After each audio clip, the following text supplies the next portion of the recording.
Mesdames et messieurs les chefs d'entreprise, chers participants, au nom du président de la Chambre de commerce et d'industrie du Bénin, je voudrais vous souhaiter la bienvenue à notre rendez-vous habituel dénommé Café numérique organisé par la CCI Bénin.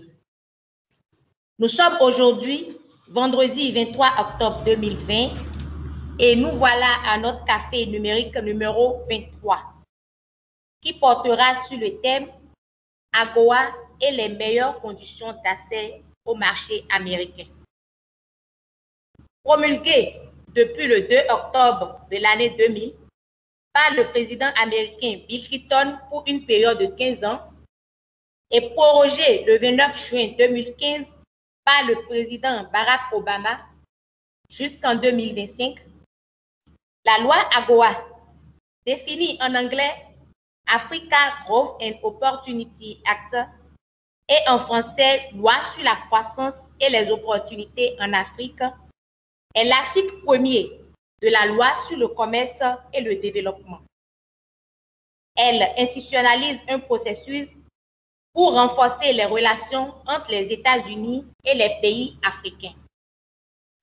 Pour promouvoir le commerce et les investissements entre les États-Unis et les pays d'Afrique subsaharienne, AGOA permet à plus de 6400 produits de 34 pays d'Afrique subsaharienne, dont le Bénin, de jouir des préférences commerciales. Notre invité aujourd'hui est M. Kara Diallo, spécialiste AGOA à West Africa Trade and Investment Hub. Il va nous entretenir sur le thème de ce jour. Pour la bonne conduite de ce café numérique, nous rappelons quelques règles. Seul celui qui a la parole active son micro afin d'éviter les interférences dans la communication. Dès qu'il finit, il désactive. Pour intervenir, vous cliquez sur l'icône « Main » et nous vous donnons la parole. À présent, je voudrais inviter M. Kara Diallo à nous faire sa présentation. La modération sera assurée par votre humble serviteur, Alimat Mounirou, conseiller d'entreprise à la CCIB. Après la présentation de M. Diallo, nous allons recueillir vos préoccupations. Je vais donc laisser la parole à M. Diallo pour nous faire sa présentation. Merci, M. Diallo, de prendre la parole. Merci beaucoup, Madame Alimat. J'ai essayé de mettre ma présentation en mode diapo. Je ne sais pas si vous parvenez à le voir. Alimat, est-ce que vous voyez la présentation en mode diapo? Oui. Ok, parfait. Excellent. Bonjour, mesdames et messieurs. Comme Alima vient de le mentionner, je suis Kara Diallo et je travaille pour le projet USAID West Africa Trade and Investment Hub, où je suis en charge des questions liées à AGOA et à la promotion des exportations. À ce titre, le Trade Hub est très heureux d'avoir été invité par la CCIB pour vous entretenir sur ce thème AGOA et les conditions d'accès au marché américain. Ici, il s'agit d'une présentation d'une vingtaine de minutes au cours de laquelle nous allons aborder les objectifs liés à l'AGOA, les critères d'éligibilité, la documentation à l'exportation, les questions d'étiquetage et nous allons finir par l'assistance que le Trade Hub pourrait fournir aux entreprises intéressées. Alors, Alima l'a déjà mentionné, on entend très souvent AGOA, AGOA. De quoi s'agit-il exactement? Il s'agit d'un programme de préférence commerciale unilatérale qui a été voté en l'an 2000 au niveau des États-Unis, donc par le Congrès américain, et qui porte sur des préférences qui sont fournies essentiellement aux pays de l'Afrique subsaharienne. Donc, quand l'AGOA a été votée en l'an 2000, il y avait 3 objectifs majeurs derrière. Le premier étant de promouvoir l'augmentation du commerce et des investissements entre les États-Unis et les pays de l'Afrique subsaharienne. Le second objectif majeur était de promouvoir un plus grand accès aux opportunités pour les investisseurs américains afin que ceux-ci viennent investir sur le continent africain et profiter de l'AGOA pour pouvoir exporter vers les États-Unis. Et enfin, il s'agissait également de promouvoir le développement économique et les réformes en Afrique subsaharienne, et cela est directement lié aux critères d'éligibilité donc des pays dans le cadre de l'AGOA. Disons que la loi qui a été votée en 2000 a été amendée à plusieurs reprises, à 4 reprises. D'abord pour pouvoir assouplir les règles d'accès à cette franchise commerciale, mais également pour étendre la période de validité de l'AGOA. Donc, initialement, qui devait prendre fin en 2008, qui a été ensuite prolongé en 2015, et à partir de 2015 a été prolongé jusqu'en 2025. Ce qui veut dire que l'AGOA est en vigueur jusqu'au 30 septembre 2025. Alors, quels sont les avantages de l'AGOA? Il s'agit, comme nous l'avons dit, d'un programme de préférence commerciale unilatérale et plus précisément, c'est un instrument qui vient permettre à plus de 6500 produits en provenance des pays de l'Afrique subsaharienne éligibles de pouvoir bénéficier d'une franchise de droits de douane au niveau des ports d'entrée, donc au niveau des points d'entrée au niveau des États-Unis. Donc c'est cela l'avantage principal donc de l'AGOA. Cette loi donc de l'AGOA a pris comme base un autre programme de préférence commerciale unilatérale qui est le GSP. Donc aujourd'hui, tous les produits qui sont éligibles pour le GSP, plus de 4000 produits, sont tous également éligibles dans le cadre de l'AGOA. Ensuite, l'AGOA a ajouté 1900 produits supplémentaires qui ne sont pas éligibles dans le cadre d'un autre programme de préférence commerciale unilatérale. Parmi ces produits, on a par exemple les vêtements, les produits textiles de façon générale. Nous avons également un certain nombre de produits alimentaires transformés. Il y a des produits électroniques, mais également les produits de l'artisanat, tels que les chaussures, les sacs, etc. Je sais que vous, en tant que chef d'entreprise, en tant que secteur privé, vous voulez des exemples concrets. Donc, ce slide nous donne cette opportunité-là. Ici, nous supposons que nous avons 2 entreprises qui opèrent dans 2 pays différents, donc en Tunisie et au Bénin. Ces 2 entreprises-là sont dans la confection de vêtements et c'est des entreprises qui sont en train d'échanger, de discuter avec un potentiel acheteur américain. Alors, l'acheteur américain souhaite acheter 100 000 unités de chemises pour hommes qui sont confectionnées à partir de fibres synthétiques. Donc, une fois que ce potentiel acheteur discute avec l'entreprise tunisienne et également avec ses propres transitaires, il se rendra compte que la Tunisie n'est pas un pays éligible à l'AGOA et que ces types de produits-là, les chemises pour hommes, ne sont pas éligibles dans le cadre du système généralisé de préférence. Ce qui veut dire que l'entreprise tunisienne devra exporter ces chemises dans le cadre des relations commerciales normales, tout en supportant les droits de douane auxquels le produit est assujetti. En regardant le tarif des douanes américaines, on se rend compte que ce produit est à un taux de droit de douane de 32%. Ce qui fait que le produit qui à l'origine était à 3 $ FOB se retrouve à 3,96 $ rien qu'en prenant en compte le taux de droit de douane. On n'a pas pris en compte le transport ni la logistique.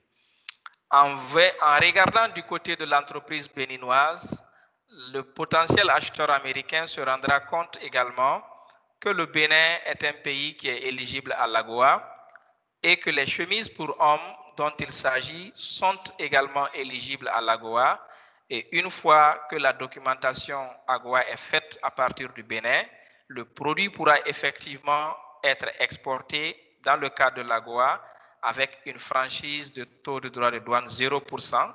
Et ce produit-là sera toujours à 3 $ FOB, sera toujours à 3 $ parce qu'il n'y a pas eu de droit de douane. Nous n'avons pas pris en compte le transport ni la logistique. Donc, cet acheteur-là qui veut commander 100 000 unités, en achetant avec l'entreprise tunisienne, va payer des droits de douane d'un montant de 96 000 $, alors qu'en achetant avec l'entreprise béninoise, elle ne payera rien. Donc, vous voyez déjà que les produits en provenance du Bénin, qui ont à peu près la même qualité que celle de la Tunisie, par exemple, seront plus compétitifs sur le marché américain à cause donc de cet instrument-là, à cause de l'AGOA. Donc, c'est cela véritablement l'essence derrière l'AGOA. Maintenant, quelles sont les conditionnalités pour qu'un produit en provenance du Bénin, tel que l'exemple des chemises, mais ça peut être un autre produit tel que les ananas, par exemple, comment ces produits-là peuvent bénéficier de la franchise en droit de douane dans le cadre de l'AGOA? Tout d'abord, le pays d'origine, donc le pays d'exportation, doit être un pays éligible à l'AGOA. Cette année, en 2020, 38 pays de l'Afrique subsaharienne sont éligibles à l'AGOA, dont le Bénin. Ensuite, le produit qui sera exporté et qui souhaite demander cette franchise en droit de douane doit être sur la liste des produits éligibles pour l'AGOA. On vient de mentionner qu'il y a plus de 6500 produits aujourd'hui et vous pouvez consulter la liste sur le site web agoa.info. Agoa.info, vous aurez l'opportunité de consulter la liste des produits éligibles à l'AGOA. Par la suite, ce même produit-là doit remplir les critères des règles d'origine. Nous allons en parler tout à l'heure dans le prochain slide.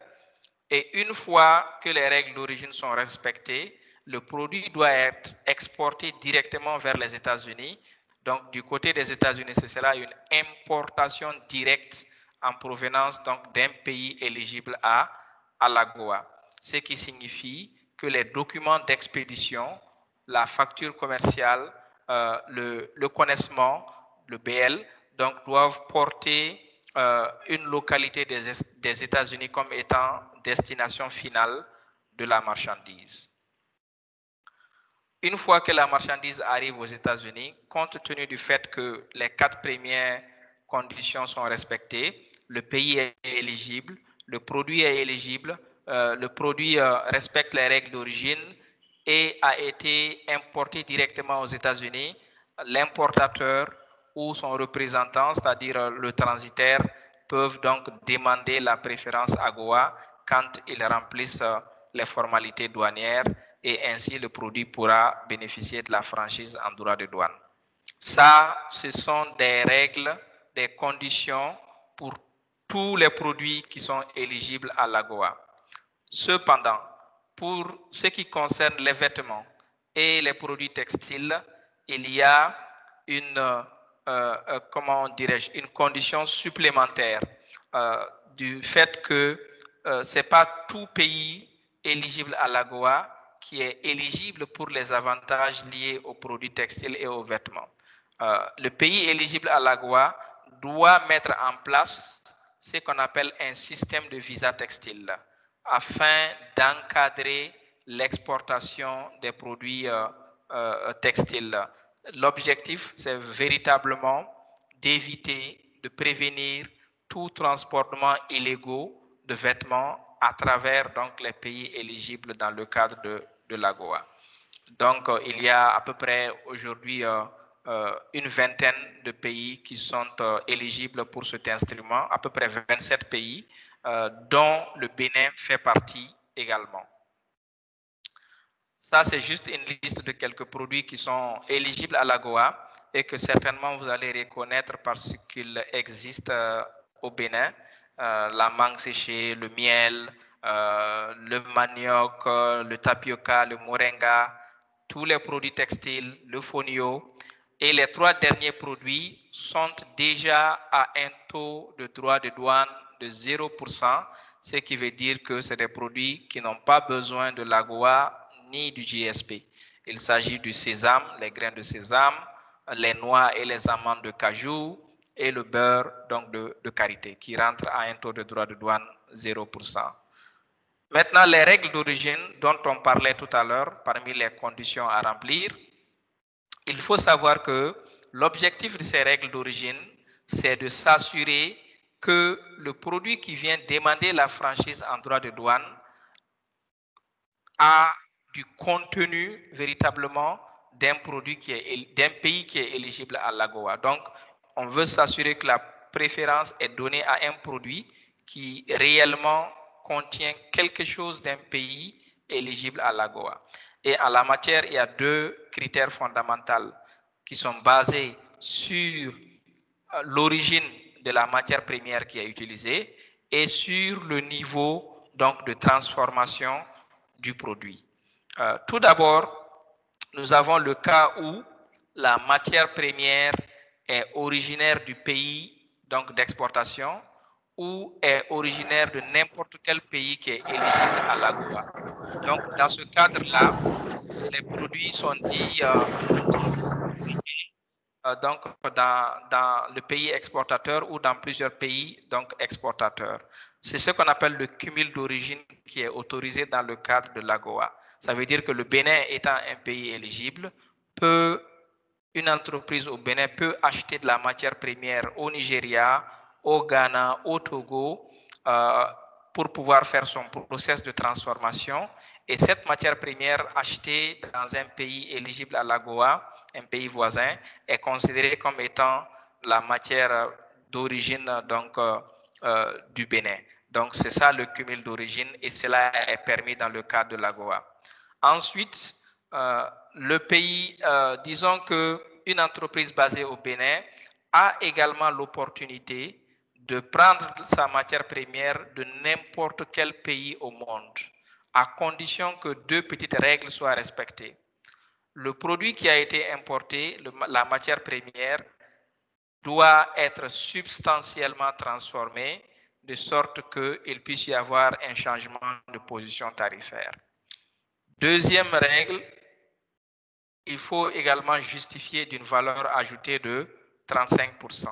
Une fois que ces 2 règles sont atteintes, sont remplies, transformation substantielle, valeur ajoutée de 35%, le produit peut être éligible également dans le cadre de l'AGOA, quand bien même que la matière première a été achetée dans un pays qui n'est pas éligible à l'AGOA. Et finalement, dans ce cas de figure, nous avons également ce qu'on appelle le bilateral cumulation of origin, qui est également possible, ce qui veut dire que quand une entreprise béninoise achète des matières premières à l'extérieur et en a acheté également aux États-Unis, les matières achetées aux États-Unis ou le matériel acheté aux États-Unis peut prendre jusqu'à 15% de la justification de valeur ajoutée. Donc, vous voyez que de cette manière, il sera très facile donc d'atteindre les 35% de valeur ajoutée qui sont requis. Pour les produits textiles, les règles d'origine sont toutes autres. Donc, elles sont basées sur ce que nous voyons dans ce tableau-là, c'est-à-dire il y a des catégories de produits, il y a des groupes de produits en ce qui concerne les produits textiles et les vêtements. Donc, de la catégorie A jusqu'à la catégorie 3, c'est des vêtements qui ont été assemblés dans un pays ou dans plusieurs pays éligibles à l'AGOA, mais qui ont un contenu américain, soit le fil, soit le tissu, soit d'autres éléments proviennent des États-Unis. À partir de la catégorie 4, là, c'est des vêtements qui ont été assemblés dans un ou plusieurs pays éligibles à l'AGOA à partir d'un tissu qui est originaire d'un pays africain. C'est pour ça qu'on appelle cela la règle du tissu régional. Et la catégorie 5, qui est quand même la plus utilisée dans le cadre de l'AGOA, justement parce que ce sont des vêtements qui ont été confectionnés dans un ou plusieurs pays éligibles à l'AGOA à partir d'un tissu qui provient de n'importe quel pays au monde. C'est-à-dire une entreprise au Bénin peut acheter, disons, son tissu d'un pays européen, d'un pays asiatique, d'un pays américain, l'amener au Bénin, le couper, le coudre et l'exporter aux États-Unis tout en bénéficiant des franchises en droit de douane dans le cadre de l'AGOA. Donc, c'est pour cela que c'est la catégorie la plus utilisée. Les catégories 6, 7 et 8 n'ont pas encore été utilisées dans l'AGOA, tout simplement parce que ce modèle-là a été calqué sur le modèle du NAFTA, donc qui est un autre arrangement que les États-Unis ont avec les pays de l'Amérique du Nord.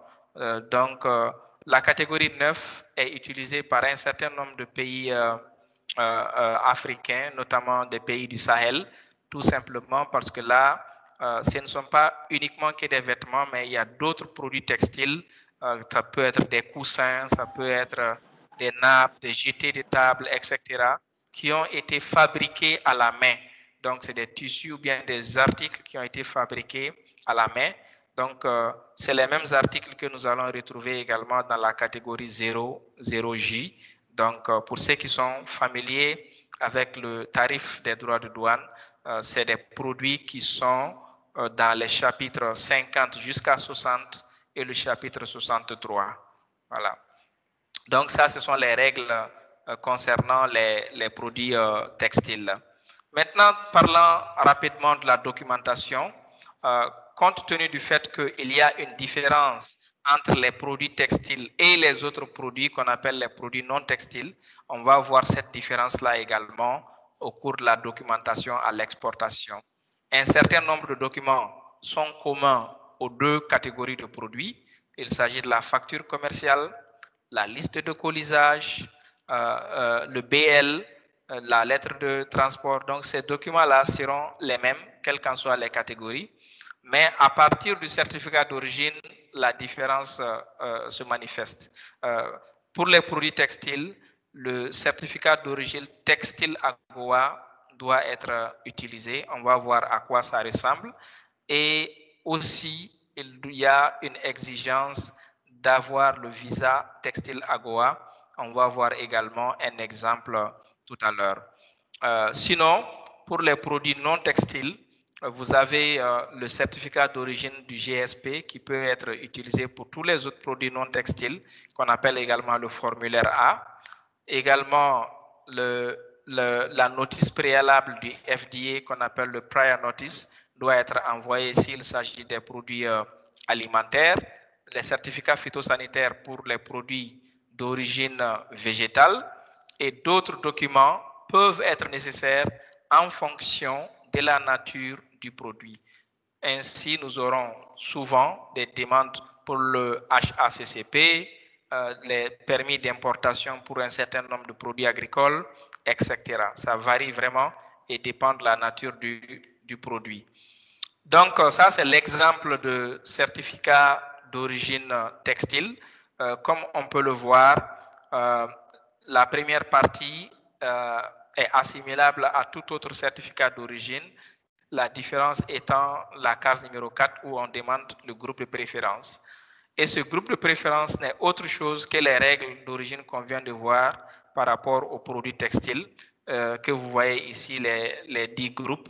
Donc, il s'agit d'identifier le groupe donc, qui est le plus approprié et de le mentionner dans la case numéro 4. Et aussi, le certificat est rempli par l'exportateur lui-même ou donc la personne qui a fait la confection de ces produits textiles. Donc, menu de votre facture commerciale, de votre liste de colisage, de ce certificat qui est rempli, vous pouvez aller maintenant au niveau de la Direction générale des douanes pour pouvoir demander le visa textile AGOA qui doit être donc apposé au recto donc, de la facture commerciale. Comme vous le voyez, il s'agit d'un cachet. Donc, c'est un cachet qui a la forme circulaire. L'encre est également bleue et qui contient 5 informations qui sont obligatoires. Il s'agit du numéro du visa, la catégorie de produits textiles, donc il s'agit des 10 catégories. Ensuite, les quantités de produits textiles, la signature donc, du douanier. En la matière, ce n'est pas tous les douaniers qui peuvent signer le visa textile. Il y a des personnes qui ont été désignées pour cela et ils sont au niveau donc, de l'aéroport, au niveau du port et également au niveau de la Direction générale des douanes. Et enfin, la date donc, de signature du visa. Une fois que ce visa est apposé sur la facture commerciale, vous pouvez donc envoyer les documents à votre partenaire commercial qui pourra donc faire bénéficier vos produits donc, de la franchise en droit de douane. Maintenant, pour ceux qui sont dans l'artisanat, dans la bijouterie, dans la confection des tableaux, etc., on sait que souvent, c'est des personnes qui ont recours à des produits qui contiennent du plomb. Donc, il faut savoir qu'il y a une réglementation sur l'utilisation du plomb aux États-Unis avec des quantités maximales qui peuvent être contenues dans un produit. Et donc, à chaque fois, quand vous allez vouloir exporter des bijoux, par exemple, ne soyez pas surpris que votre interlocuteur vous demande donc un certificat d'analyse sur le plomb, afin que ce dernier-là soit assuré que les quantités maximales donc, de résidus de plomb ne sont pas dépassées donc, dans le produit. Maintenant, le FDA, on entend très souvent FDA. Donc, qu'est-ce que c'est que c'est? Le FDA, c'est le sigle pour Food and Drug Administration. Donc, ça donne, c'est une agence donc, qui régule un certain nombre de produits. Il s'agit des aliments, il s'agit des médicaments, des produits cosmétiques et des produits à base donc, de tabac, etc. Mais ce qui nous intéresse aujourd'hui, c'est vraiment les produits alimentaires. Et voici un certain nombre d'exemples de produits alimentaires qui sont régulés donc, par le FDA. Vous avez les compléments alimentaires, tout ce qui est boissons, les fruits et légumes, les poissons et fruits de mer, les produits agricoles, etc. Donc, tous ces produits-là sont régulés par FDA aux États-Unis. Maintenant, qu'est-ce que FDA a comme exigence? Tout d'abord, toutes les entreprises qui souhaitent commercialiser des produits alimentaires destinés à la consommation humaine ou à la consommation animale sont tenues de faire enregistrer leur unité de production auprès du FDA. Donc, cet enregistrement peut se faire aujourd'hui en ligne via le site web du FDA. Ensuite, à chaque fois quand l'entreprise va faire des expéditions vers les États-Unis, il faut envoyer une prior notice, une notice préalable pour informer FDA de l'arrivée des produits. Et quand les produits arrivent au niveau du cordon douanier américain, ces produits-là sont susceptibles d'être inspectés en fonction du risque sanitaire. Et enfin, une fois que le test sanitaire est concluant, les produits seront admis à la consommation. Et dans ce même ordre d'idées, concernant la sécurité alimentaire, il y a un système HACCP qui existe au niveau du FDA pour un certain nombre de catégories de produits tels que les jus, les poissons et produits halieutiques. Donc ça, c'est les plus connus, mais le HACCP est également requis pour les produits laitiers, les produits en canette, les viandes de façon générale. Et à travers la nouvelle loi, le FSMA, Food Safety and Modernization Act, il est maintenant requis que toutes les entreprises qui sont dans un process d'industrialisation, donc de transformation, puissent adopter donc la méthodologie du HACCP et pouvoir donc le justifier. En termes d'étiquetage et d'emballage, il y a un certain nombre d'informations qui doivent figurer sur cet emballage-là, et c'est des informations qui doivent être mentionnées en anglais, bien entendu. Il s'agit de l'identité du produit. Donc, on a un contenant, mais qu'est-ce qu'il y a dedans? Donc, l'identité du produit. Pour donner également le nom et l'adresse donc de l'entité, de l'unité, donc de l'entreprise qui a fabriqué le produit ou bien le distributeur aux États-Unis. Donner la liste donc des ingrédients qui composent ce produit-là, mentionner le poids net, donc ensuite donner les informations nutritionnelles, mentionner le pays d'origine et également donner la liste des ingrédients qui sont allergènes si toutefois le produit en contient. Le marquage du pays d'origine est extrêmement important. Donc, c'est pour cela que les produits qui ne sont pas étiquetés, produits en provenance de tel pays, produits originaires de tel pays, peuvent être rejetés par la douane américaine et peuvent être refusés d'entrer aux États-Unis. Donc, il faut faire très attention à cela et marquer donc le pays d'origine des produits. L'objectif étant de permettre aux acheteurs américains de savoir de quel pays proviennent véritablement le produit qu'ils s'apprêtent à acheter. Voilà. Donc, très rapidement, en conclusion, en ce qui concerne le marché américain, il faut développer un produit donc, qui est basé sur le marché, c'est-à-dire on a un produit A qu'on commercialise à Cotonou, mais il faut savoir comment les Américains souhaitent utiliser ce produit-là et comment le présenter. Donc, adapter le produit par rapport au marché, savoir comment fonctionne le marché pour ce produit-là. Est-ce que c'est un produit qui est plutôt acheté par des grossistes importateurs?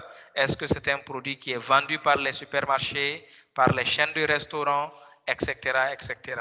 Ensuite, déterminer les exigences et les standards de qualité pour le produit, savoir s'il y a des restrictions à l'importation, par exemple, s'assurer que le produit est conforme aux bonnes pratiques agricoles si c'est des produits agricoles frais, ou bien aux bonnes pratiques de fabrication si c'est des produits alimentaires transformés, par exemple.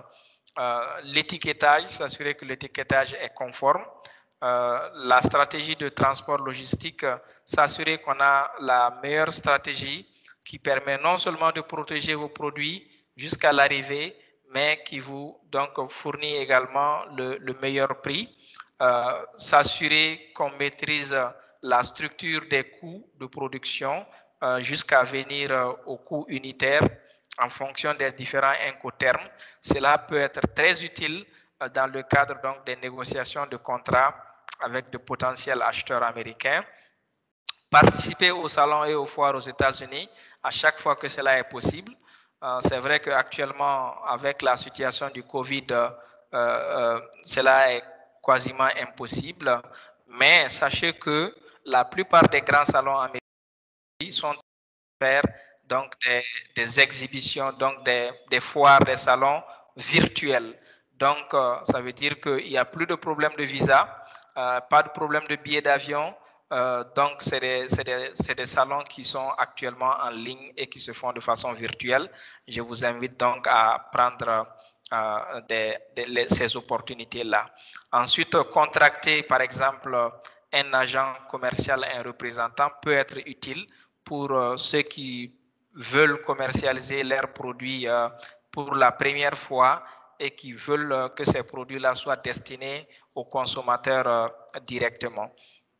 Ensuite, collecter et préparer la documentation utile en fonction justement de la nature de votre produit, apprendre à connaître l'acheteur de façon à ce que il faut d'abord envoyer des échantillons à chaque fois et s'assurer de voir comment ces échantillons-là seront traités par les différentes agences en charge de la réglementation, voir comment le client aussi va réagir avant de pouvoir donc signer un contrat.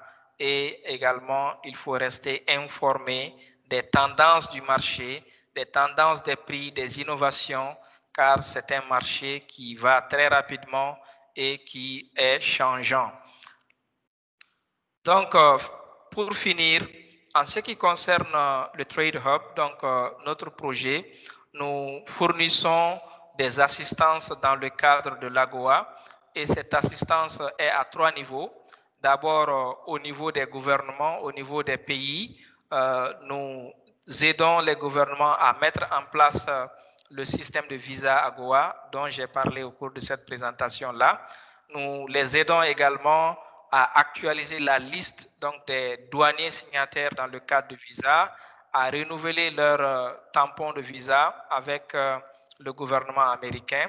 Nous fournissons également des formations pour les douaniers qui sont signataires. Souvent, les États renouvellent la liste des signataires et il y a besoin donc de former les nouveaux signataires. C'est quelque chose que nous faisons. Le deuxième type d'assistance, c'est vraiment de fournir les informations sur l'AGOA, les exigences d'importation aux États-Unis. Nous le faisons à 2 niveaux.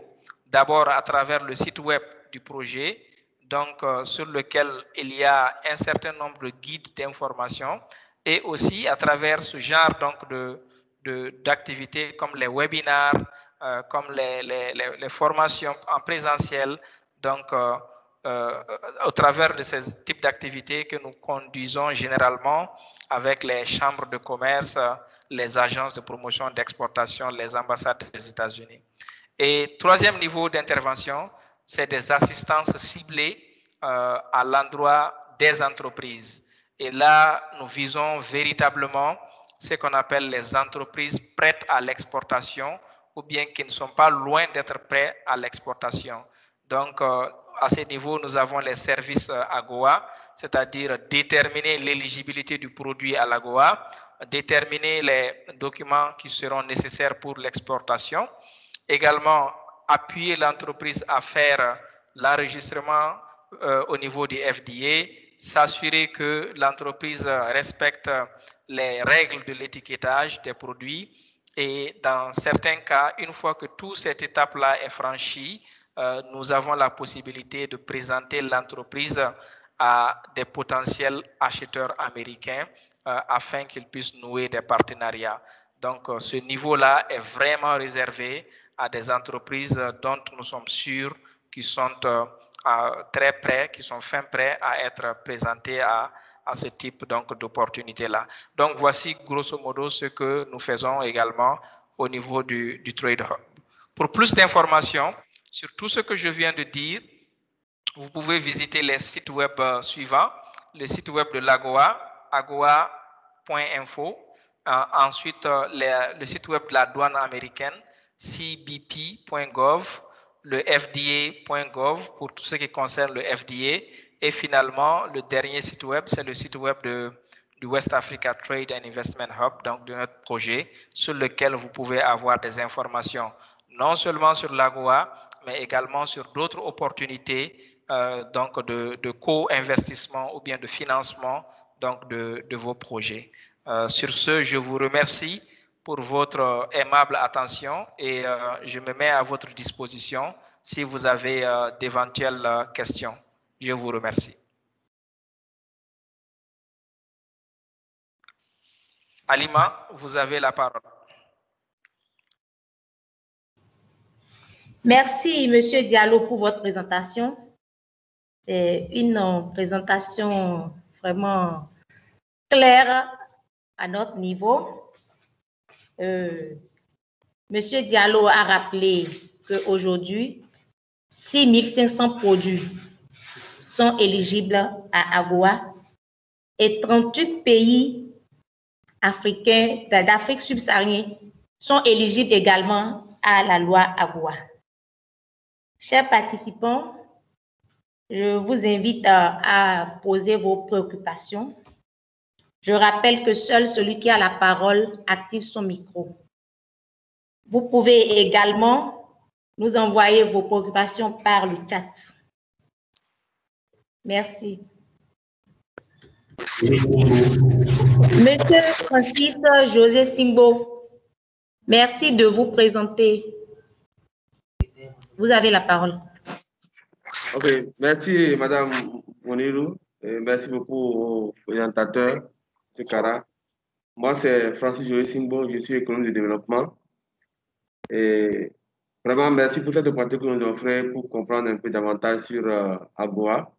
Ma préoccupation, c'est par rapport à la possibilité de présenter des entreprises béninoises aux investisseurs américains au fin de pouvoir nourrir éventuellement des partenariats. Je voudrais que le présentateur revienne un peu sur les critères d'éligibilité à cette présentation-là et surtout savoir si les nouvelles entreprises, enfin, les entreprises créées il n'y a pas longtemps qui n'ont pas encore un parcours sont éligibles à cette possibilité de partenariat-là.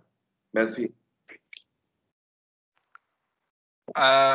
Monsieur Francis, si je comprends bien, vous parlez en parlant de partenariat, vous parlez des opportunités de co-investissement, n'est-ce pas? Oui, oui. Voilà, donc cela est bien compris. En fait, ce que nous avons au niveau du Trade Hub, c'est un fonds de co-investissement. Donc, dans ce fonds de co-investissement, nous avons certainement des pays prioritaires, mais c'est un fonds qui s'adresse tout d'abord à tous les pays de l'Afrique de l'Ouest. Et en ce sens-là, si vous allez par exemple sur notre site web, je viens de donner tout à l'heure l'adresse du site web. Le site web contient des informations aussi bien en français qu'en anglais. Nous avons posté les documentations concernant les critères d'éligibilité des entreprises et des projets pour ce fonds de co-investissement. C'est-à-dire quand une entreprise a un projet d'investissement et souhaite avoir l'accompagnement du Trade Hub, nous demandons à l'entreprise d'apporter son levier, donc ce qu'on appelle la contrepartie ou bien le cost share, sa propre contribution. Et sa propre contribution doit être au moins égale à la contribution qui est demandée donc, au Trade Hub. C'est ce qu'on appelle le 1E1. Quand vous demandez au Trade Hub d'apporter, par exemple, $250 000 dans le partenariat, vous devez être également prêt à apporter au minimum ces $250 000. Sinon, l'objectif du Trade Hub, c'est vraiment pour chaque dollar investi dans l'entreprise, que l'entreprise elle-même puisse investir également $5. Donc, c'est ça l'objectif que nous visons. Mais pour des projets qui vont pouvoir qui vont pouvoir générer des exportations, notamment vers les États-Unis, qui vont pouvoir créer des emplois, notamment pour les femmes et les jeunes, l'objectif de $1 pour $5 peut être revu à la baisse à $1 pour $1 compte tenu des autres éléments que je viens juste de mentionner. Donc, vraiment, pour tous ceux qui sont intéressés par ce fonds de co-investissement, je leur demande de bien vouloir visiter le site web du Trade Hub qui était justement affiché dans la présentation, et vous aurez l'ensemble des informations que vous souhaitez. Et une fois que vous pensez que votre projet est éligible ou pourrait être éligible, vous pouvez envoyer maintenant un message via notre site web et nos spécialistes en matière de PPP prendront contact avec l'entreprise afin de commencer les discussions. Donc, voilà comment ça fonctionne. Je vous remercie. Merci, Monsieur Diallo. Monsieur Félix, j'espère que vous avez bien compris l'intervention de Monsieur Diallo. Est-ce qu'il y a d'autres intervenants? Participants, on veut aussi des partages d'expérience de ceux qui ont déjà bénéficié de la loi AGOA. S'il y a des intervenants qui souhaitent partager leur expérience avec nous. Monsieur Agossadou. Monsieur Agossadou, merci de vous présenter. Merci beaucoup. Je suis Omram Agossadou, facilitateur de la plateforme qualité au niveau de la CCI Bénin. Merci aux présentateurs. Ce partage d'informations assez riche du 23e café numérique qui intervient le 23 de ce mois en plus. Et j'ai quelques préoccupations ou sinon d'éclaircissement à obtenir auprès de notre présentateur, notamment en ce qui concerne les certifications aussi bien phytosanitaires ou les certificats d'origine textile ou même les certificats et aux documents HACCP et que les entreprises doivent avoir avant donc d'exporter leurs produits.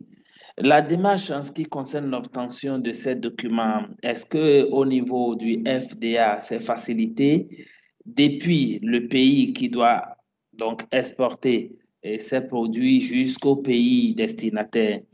Parce qu'il n'est pas rare de trouver où on a eu des cas de par le passé, des produits qui ont été certifiés ici au Bénin ou à l'international.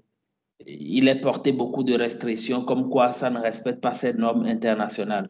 Au niveau de FDA, est-ce qu'il y a un travail qui est fait à la base pour aider nos entreprises afin que ces produits soient véritablement des produits qui respectent les normes pour qu'une fois le transit et tout effectué à la destination, que ça ne soit pas des produits rejetés? Je vous remercie.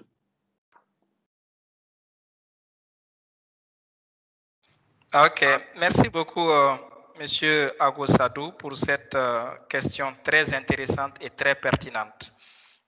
Tout d'abord, en ce qui concerne le FDA, je voudrais préciser quand même que le FDA, c'est une structure de contrôle, mais également une structure d'éducation. C'est pour ça justement que j'ai donné l'adresse du site web du FDA, qui est le fda.gov. Ça veut dire que pour tout ce qui concerne les contrôles du FDA, tout est détaillé vraiment sur leur site web. Quelles sont les exigences, quelles sont les qualités qui sont requises et comment se fait justement le contrôle de ces qualités-là. Tout est détaillé de façon à ce que l'entreprise puisse être proactive et s'assurer que son produit est vraiment conforme à la qualité qui est requise au niveau du marché américain. Ça, c'est en ce qui concerne le FDA. Et le FDA ne certifie pas un produit ou bien ne reconnaît pas la certification d'un produit, par exemple. Donc, eux, vraiment, leur objectif, c'est à 3 niveaux. Premier niveau, est-ce que l'entreprise est enregistrée avec eux? Deuxième niveau, est-ce que l'entreprise a soumis une notice préalable d'information avant que le produit n'arrive au cordon douanier américain? Et maintenant, une fois que le produit arrive, est-ce qu'il y a nécessité d'inspecter ou d'analyser ce produit afin de s'assurer que le produit est conforme sur le plan sanitaire? Est-ce qu'il n'y a pas une infestation d'insectes dans le produit? Est-ce que le produit en cours de route n'a pas été détérioré, altéré physiquement, chimiquement, organoleptiquement, etc. Donc, c'est ça véritablement le travail de FDA. Maintenant, pour les questions de certification, ça dépend parce qu'il y a la plupart des certifications, en dehors du certificat d'origine qui est plutôt un instrument douanier, et la douane américaine, bien entendu, reconnaît les certificats d'origine qui sont émis par les différents pays. Cela ne souffre d'aucun problème.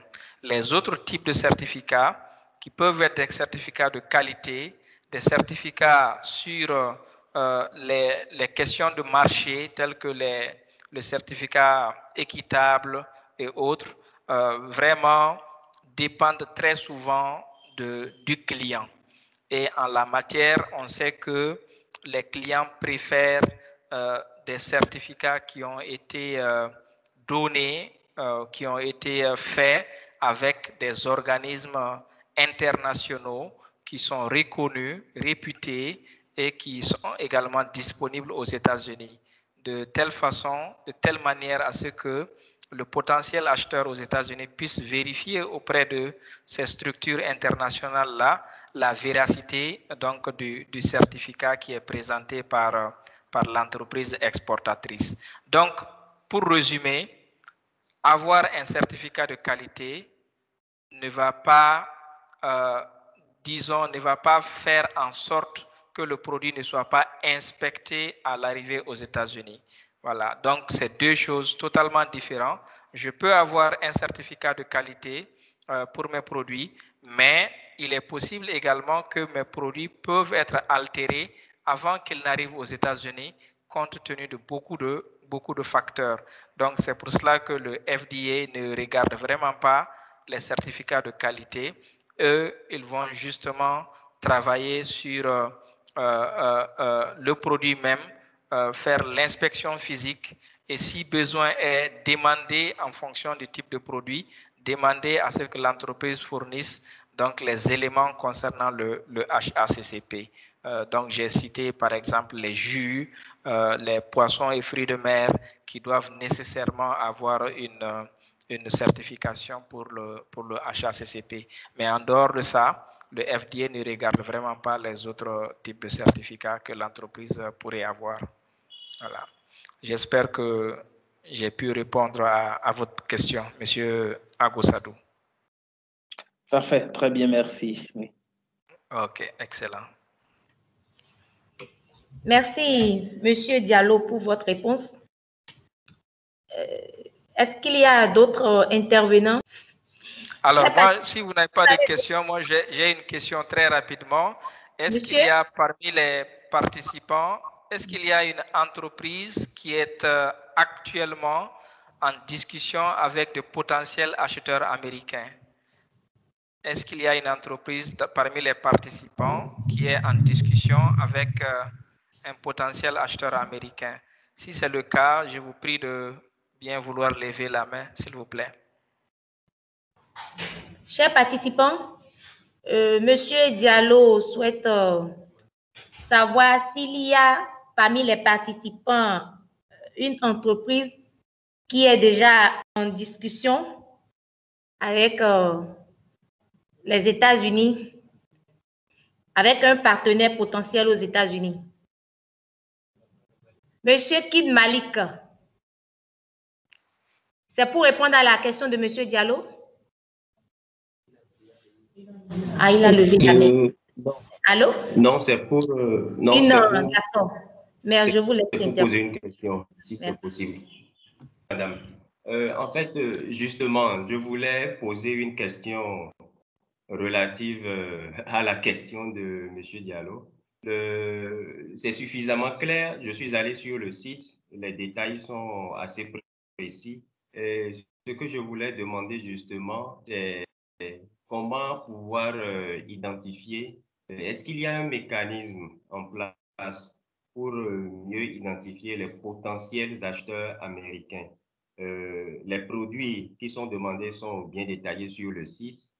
Le présentateur nous a parlé, a donné déjà quelques pistes, notamment de pouvoir participer au salon et aux foires ou forums virtuels déjà qui s'organisent. Mais c'est sûr que ça ne va pas être suffisant. Est-ce qu'il y a un mécanisme qui est plus ou moins mis en place pour que la connexion entre les potentiels acheteurs américains et les producteurs, par exemple au Bénin, puisse être effective. Merci.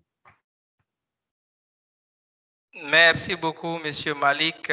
C'est une excellente question. Oui, vous avez mentionné le cas des salons et des foires qui sont d'excellents cadres pour pouvoir rencontrer de potentiels acheteurs. Si vous avez le canal des agences de promotion des exportations qui peuvent également vous introduire à des potentiels acheteurs via leurs canaux. Aussi, vous avez des entreprises béninoises, par exemple, qui exportent déjà vers le marché américain. Il y en a et il y en a beaucoup. Par ce canal-là également, il y a la possibilité de pouvoir faire la connaissance donc de potentiels acheteurs américains, car ils peuvent vous introduire auprès d'autres acheteurs. Cela est possible. Mais il y a également Internet. Voilà, c'est le moyen le plus courant à travers des sites spécialisés, des entreprises, comment on appelle ça, des associations professionnelles. Vous savez, aux États-Unis, il y a des associations professionnelles pour tous les secteurs, pour pratiquement tous les types de produits. Donc, il suffit de chercher ces associations professionnelles-là. Ils ont tous des sites web. Ils organisent chaque année des événements annuels.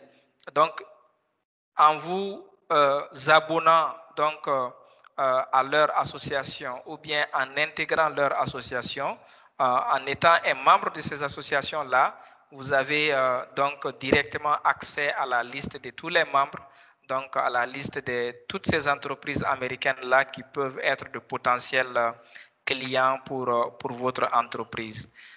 Il y a aussi la possibilité vraiment de contracter des professionnels dont c'est le travail, qui sont des brokers, qui sont des intermédiaires, qui peuvent donc connecter des entreprises étrangères comme les entreprises béninoises aux entreprises américaines moyennant paiement de commissions, etc. Donc, il y a toutes ces possibilités-là qui existent aujourd'hui. Voilà. Merci, Monsieur Diallo. Est-ce qu'il y a d'autres intervenants? S'il n'y a plus d'autres intervenants, nous allons passer la parole à Monsieur Diallo pour nous dire son mot de fin. Monsieur Diallo, vous avez la parole. D'accord, merci beaucoup, Alimat. Bon, le mot de fin, c'est juste dire merci à la Chambre de commerce qui nous a permis de vous entretenir sur ce sujet-là aujourd'hui. Et nous espérons que la session a été utile pour vous. N'hésitez pas à revenir vers le Trade Hub à travers notre site web. Quand vous cliquez sur l'onglet AGOA, vous avez la possibilité de nous envoyer un message si vous souhaitez obtenir plus d'informations sur votre produit, ou bien si vous avez d'autres préoccupations parce que vous avez fait la connaissance d'un potentiel acheteur, vous voulez savoir comment est-ce que vous devez faire, comment est-ce que vous devez vous comporter jusqu'à atteindre le processus de la contractualisation. Donc, le Trade Hub est là pour vous appuyer dans ce domaine-là. Donc, pour toutes les entreprises qui sont vraiment déjà dans l'exportation, qui exportent vers l'Union européenne, par exemple, et qui souhaitent exporter aujourd'hui vers les États-Unis, je pense que vous êtes le type d'entreprise que nous recherchons au Trade Hub. Prière de nous contacter via le site web et nous nous ferons le plaisir de discuter avec vous.